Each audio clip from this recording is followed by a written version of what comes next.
G'day and welcome to Disc Golf Down Under. It's Matt here and you're probably wondering, what are you doing with that stack of discs, Matt? Well, this video is for Ben, who dropped a comment on my recent MVP Octane review and requested that I do a video on all of the different MVP plastics. And by the number of likes in the comment, a lot of you want to see this. So in this video, I'm going to look at everything you need to know about MVP discs, including Axiom and Streamline. I'm going to cover what makes MVP discs different to all the other manufacturers and then run through the different types of plastics available. So let's dive in.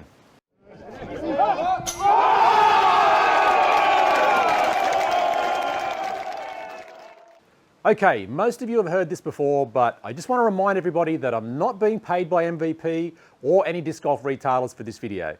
I've played exclusively with MVP discs for over 2 years now, and people have started calling me Mr. MVP because of my love for their discs. Just check out my previous review of the MVP Octane if you're interested in how it all started and why I fell for MVP. MVP Disc Sports was founded in 2010 by brothers Brad and Chad Richardson in the state of Michigan in the good old US of A. Initially, they started out under their family company Cam Realty, LLC, and their goal was to produce high-tech premium golf discs, and they patented their trademark overmold technology. Their first disc was the Ion Putter, and if you have a look at the patent, there is some clever science behind the two-step overmold process, which we'll have a look at in a minute. Well, MVP took off, and they continued to churn out discs with the trademark black rim.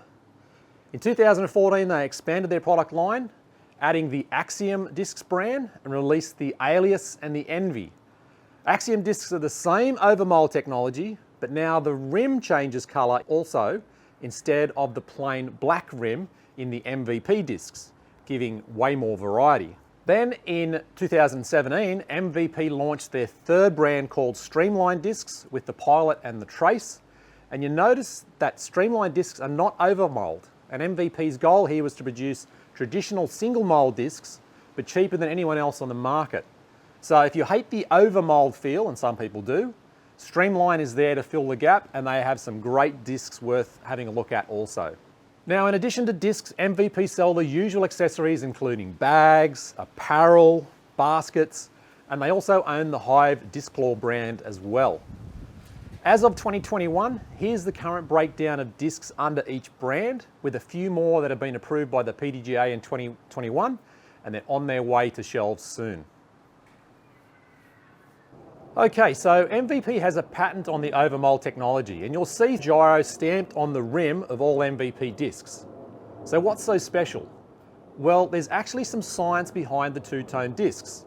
By molding with two different plastics, they're able to use a more dense plastic for the rim and a lighter plastic for the core. And this moves the mass of the disc away from the center of the rotation and increases the moment of inertia. Well, what does that mean in plain English, Matt? And what does it have to do with disc golf? Well, let me show you a simple experiment to demonstrate. Here I have two spinning tops that I've constructed. I've 3D printed identical tops and bottoms, and then in between I've glued some metal rings. On this top, I've used two Aussie 10-cent pieces, and on this second one, I've used a metal washer. And you'll see that both tops are the same overall weight. However, the mass moment of inertia of this top is exactly double the other top. For this first test, I'm going to spin up the top as fast as I can and give them a little bump. And you can see that the top with the higher moment of inertia is more stable and less influenced by an outside force. On the disc golf course, a disc with a higher mass moment of inertia is less likely to get knocked off course by a gust of wind or hitting some foliage on a tree. For the second test, I'm going to again spin up both tops as fast as I can, and let's see how long they spin for. And no surprises, the disc with the higher mass moment of inertia spins for longer. However, it does take more oomph, more power to get the disc up to speed. So on the disc golf course, that means the disc will retain the spin rate you put on the disc for longer, and more spin means more stable flight and more push. Now in reality, MVP discs are not going to be double the mass moment of inertia of a single mold disc. It's probably only 5 or 10%, or maybe even less. Does this have a noticeable impact on flight? Well, it's hard to say, but my gut feel is that the overmold discs do hold their line better, and they maintain their spin better. But hey, I'm only an aerospace engineer, so what would I know? Okay, time to talk plastics. MVP has a range of plastics not too dissimilar to other disc manufacturers. Let's start with MVP's baseline plastic called Electron, which is also the cheapest plastic blend. This is the grippiest of the plastic blends, but at the expense of durability. It's similar to Innova's DX plastic, Discraft's Pro D, Dynamics Prime, or Latitude's Retro blends.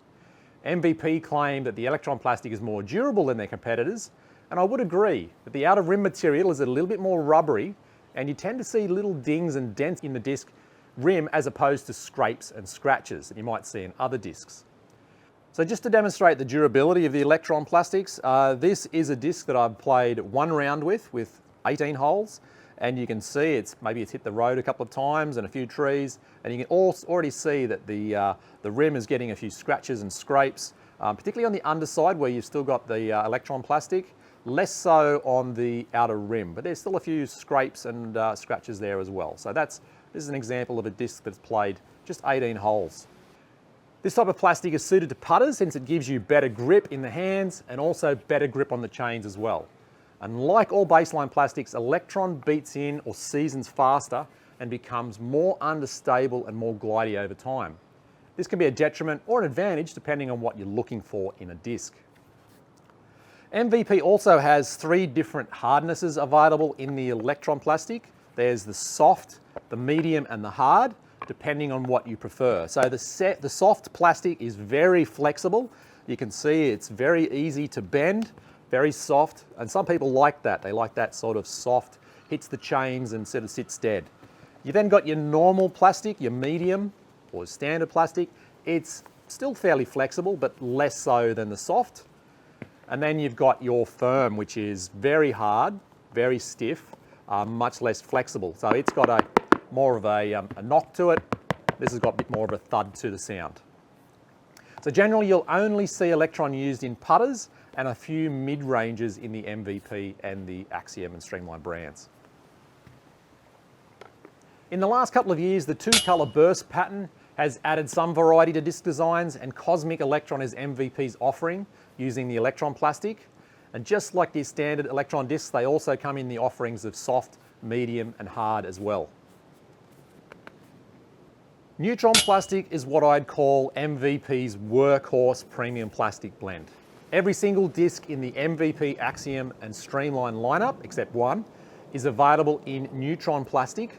And when a new disc is released, it will typically be in the Neutron blend. Neutron is a plain, opaque plastic in a range of vivid colours, similar to Innova's Star, Discraft's ESP, Dynamics Fusion, and Latitude's Gold line. The plastic also has medium levels of grip and high levels of durability.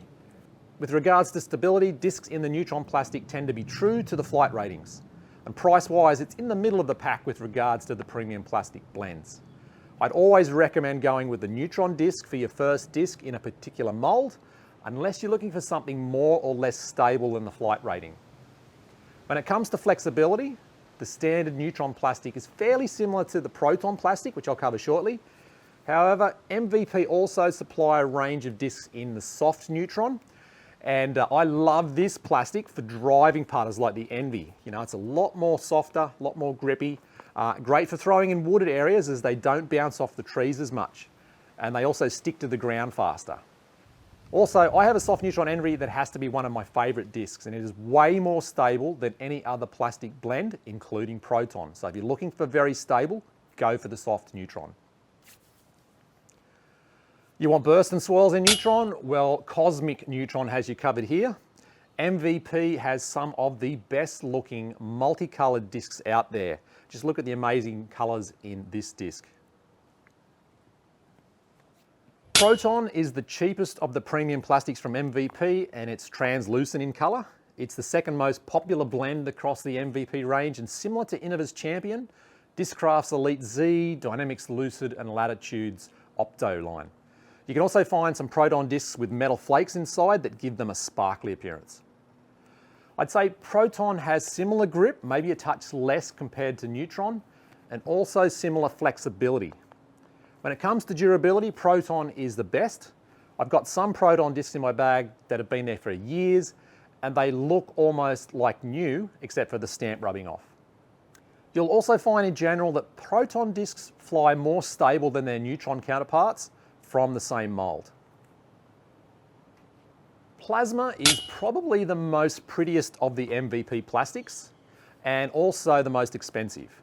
Plasma has a pearlescent type of appearance, and on some discs you can even see colour changes depending on the angle of the light. It's similar to Innova's G-Star, Discraft's ESP-Z, FLX, Dynamics Fluid and Latitude's Opto. Plasma is more flexible and grippy than any of the other premium plastics, and the durability is probably similar to the Neutron plastic, maybe slightly less. Plasma discs will also tend to be less stable than Neutron and usually aim more domey discs, which can mean more glide. One of the biggest issues with plasma is that they don't fare too well in the Aussie sun. Sitting on the ground in direct sunlight, and they can become very floppy and it can be like trying to throw a pizza. Fission plastic is MVP's lightweight version of Neutron plastic, producing discs down to as low as 135 grams. It's similar to Innova's Starlight and Discraft's Z-Light. MVP inject microbubbles into the plastic, reducing the weight of the plastic in the core, and this means that they can make lightweight discs suitable for less powerful arms. However, using the overmold process, MVP can supercharge the gyroscopic effect by using a lighter core and a much heavier overmold. And you can get fission discs up to the max weight of 175 grams, and these discs can fly very different to the same disc of the same weight in Neutron plastic. I'm a huge fan of the Neutron plastic. They have slightly better grip than Neutron, almost slightly rubbery, and they're a little bit more flexible and less stable flight in general. I have a few lightweight fission photons, and this is a long-range bomber, as long as there's no headwind. Fission is also way more durable than the competition's lightweight offerings. Okay, Eclipse 2.0 is MVP's current glow-in-the-dark plastic for night play. MVP have used a glow-in-the-dark filler in a translucent proton type blend for the core, and then a standard non-glow overmold. The glow performance is supposed to be top level, and I compared the Eclipse Envy version 2 with a Prodigy 400 glow disc, and after charging up both for 30 seconds with a UV torch, you can see the Prodigy disc fades out in less than a couple of minutes, while the Eclipse makes it through to almost the 30-minute mark. More than adequate for night golf. MVP claim that it's the brightest glow-in-the-dark plastic available, and I'd be interested in comparing Eclipse 2.0 with RPM's glow plastic, as RPM makes similar claims and Castoplast also have a similar glow-in-the-dark blend. Prior to Eclipse 2.0, MVP's first attempt at glow discs was Eclipse version 1, and this was a Proton plastic core with a glow-in-the-dark filler added to the rim, so only the rim glowed in the dark. You could also get some of the Streamline discs with glow-in-the-dark Proton plastic as well. Now, if you're environmentally conscious, and a lot of disc golfers are, MVP has just released a new recycled plastic blend called R2. As of the recording of this video in July 2021, the R2 is only just hitting shelves in the US and hasn't arrived in Oz yet, so unfortunately I haven't been able to try it out. The R2 plastic is created by crunching up rejected Neutron discs, both the overmold and the core, and they then use this material to mold new cores which are dark grey or black, some with swirls, and then there's a white overmold rim, which I'm assuming is not recycled. At present, only the spin, anode and ion putters are available in R2. From the first few reviews, the R2 plastic flies similar to the normal Neutron plastic, which is not unexpected. Flexibility is somewhere in between the standard Neutron and soft Neutron plastic, and MVP say it's similar to the classic Neutron blend. And it looks like R2's got good grip, feels good, and best of all, it's cheaper, just slightly more than Electron plastic. Now, the last plastic is not really a new plastic at all, but a different way of combining plastics in the disc construction. Prism discs are where the overmold is made using a translucent Proton plastic with a core molded using either Neutron, Proton or plasma. You might also see some metal flakes thrown into the rim for sparkles as well. The best example of this is the Prism Pyro, and if you're lucky, the Prism Insanity and Wrath. These discs are all about the look, but they also come at a premium price. Okay, so hopefully that gives you a good overview of MVP and demystifies all the different plastic blends on offer. If you found this video useful, you can thank me by clicking on that like button and hitting that subscribe button also. Also, let me know in the comments which plastic do you enjoy most, or which one do you look forward to trying out next. Well, that's it for this one. Catch you in the next video.